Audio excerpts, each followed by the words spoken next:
The average American gets a meal from a restaurant almost 6 times a week. That leaves another 15 meals to be eaten at home. So while roaches or rodents in a restaurant inspection report can garner the headlines, it's just as important for your kitchen to be clean as well for your own health. In part 2 of Dirty Restaurants Revisited, Dan Klein takes a look at what you should be doing to make your home closer to commercial grade.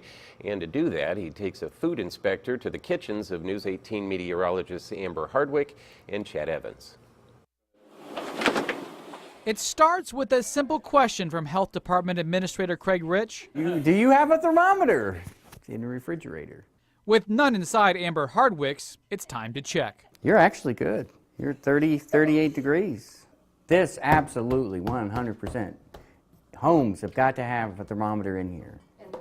In the fridge. And you want it to be in the warmest part. Which is usually the top shelf near the door. Next check, leftovers. It's probably from Tuesday. I haven't been eating it though. When is it? Well, the first problem with that question, where your answer was, you said probably.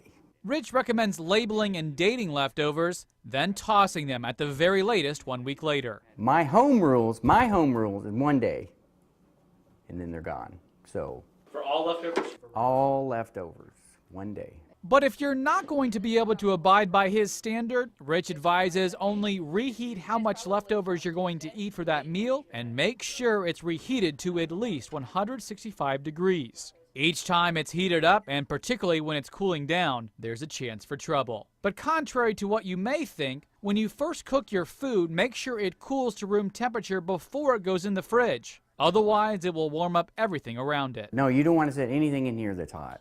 Another no-no, this sponge for washing dishes, as it traps bacteria. Rich prefers washcloths that can be tossed in a washing machine after a week of use. But there is plenty he likes in Amber's kitchen. Her chemicals are separated from all food, and there are no hand towels. Individual paper towels for washing your hands, and not using a common towel, which is just, that's just a bacterial breeding ground. So that's an excellent, that is great. And though the cats may get on the countertops, Amber always wipes them down before cooking. Next, it's on to Chad's kitchen, where something immediately catches Rich's eye. How long has that been?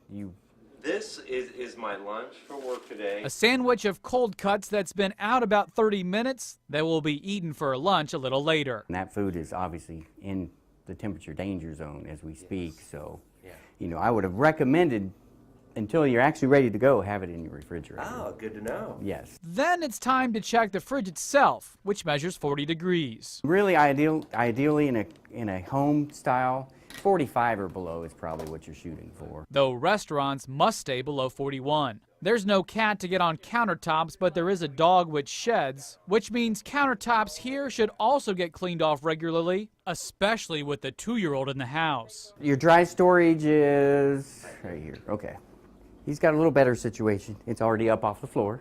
Here also, like Amber's, no chemicals inside. They are underneath the sink with the brush that's mostly used for cleaning dishes that Rich approves of. Wow. I like that. Get a shot of that. That's nice. Utensils, which are separated in an organizer which can easily be cleaned. Unlike a popular choice in other kitchens, cardboard. Cardboard is just the worst thing on the planet. Health inspectors hate cardboard. Of course, every kitchen has its own needs, but the regulations that restaurants must abide by can serve as a basis for the concepts to use in your own home to keep you and your family safe. A few of the biggest.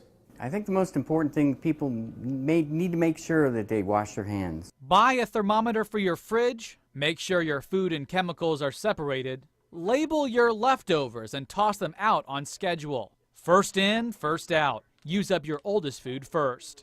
And keep an eye on your dry storage too, perhaps every 6 months, so that pests don't have a chance to grow. Otherwise, of course, get calls all the time. People, I got sick, and they always think it's the last place they ate.